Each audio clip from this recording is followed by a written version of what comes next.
studies of the ancient tradition of Huna, the original spiritual tradition of the Hawaiian Islands, I learned about my na'au, which is housed in your gut or in your core. Now, the intellect only understands the tangible, but your na'au perceives the intangible. According to the ancients, your na'au never, ever lies. Your head, on the other hand, will mess you up every single time. But your core, your na'au, never lies. Okay, here's a way to begin to tap into this part of your being, your na'au. Place your hands over your stomach with me right now, okay? Do that right now. And I want you to pay attention. I want you to concentrate as you breathe on the movement of your breath in and out. Now, if you're doing this properly, your abdomen, your lower back, your sides should expand as you breathe. Now, I know that's probably a little uncomfortable for you because most of us in Western culture are trained to suck it in, aren't we?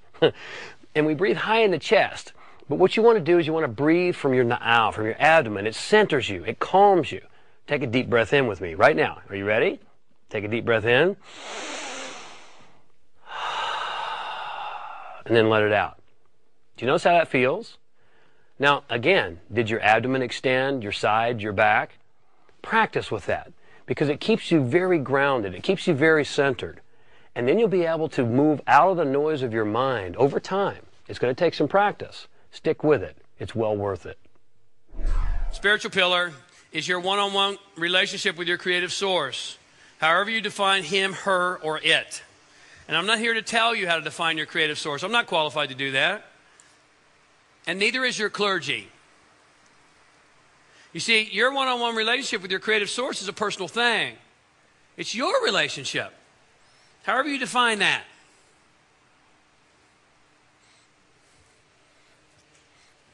You see, when Michael Jordan was interviewed, they said, "Michael, why'd you play basketball?" He said, "Because I fully believe that's the reason I was sent to this life. That was my purpose. That's what I came here to do." And let me tell you something. That's every bit as spiritual as sitting on a meditation mat.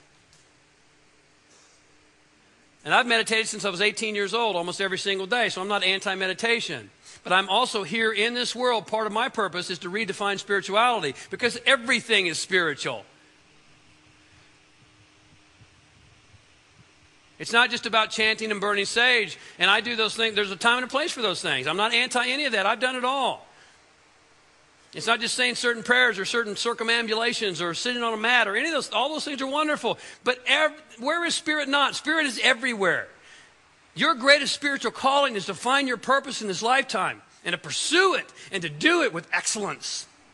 To fall so in love with what you do and so in love with what you're a part of that the lines blur. You know, people say to me, and I'm at the gym, and they go, "Where are you going this week?" And I go, "Oh, I'm going to Cincinnati, like I'm going to be in Ohio next week." And they say, "Work or pleasure?" And I say, "Yes." I mean, you think I'm working now?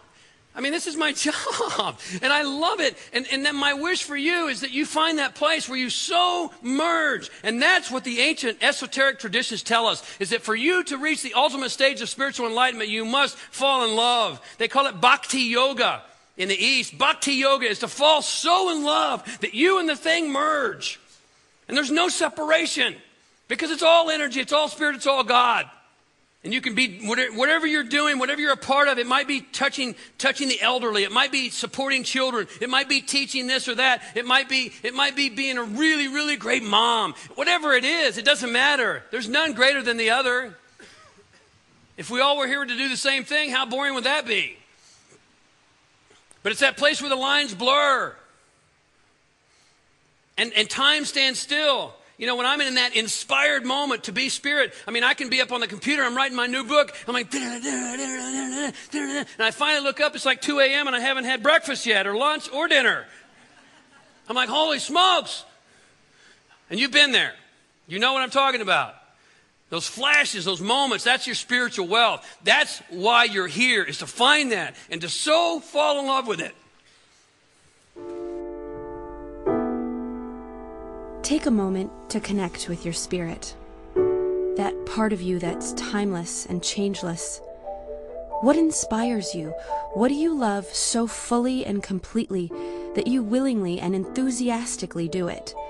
You merge so deeply into it that time stands still, that you and the object of your affection become one. All sense of separation is gone, and you merge into your creative source. This is spiritual wealth, and as a spiritual being, you're hardwired to find it. With it, your life will be meaningful, fulfilling, and complete.